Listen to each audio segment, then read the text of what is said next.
चुकून एका वळणावर सहज कसे गमतीनं भेटलो, उगीच खुळा प्रेमाचा खेळ आपोआप एक खेळलो.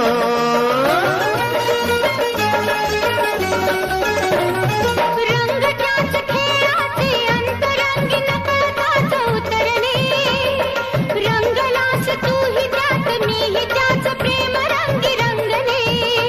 मग भीती कुणाची कशाला, भीती कुणाची कशाला, भीती कुणाची कशाला, अगं भीती कुणाची कशाला. ना सांगताच आज हे कळे मला, कसा जीव माझा तुझ्यामध्ये गुंतला.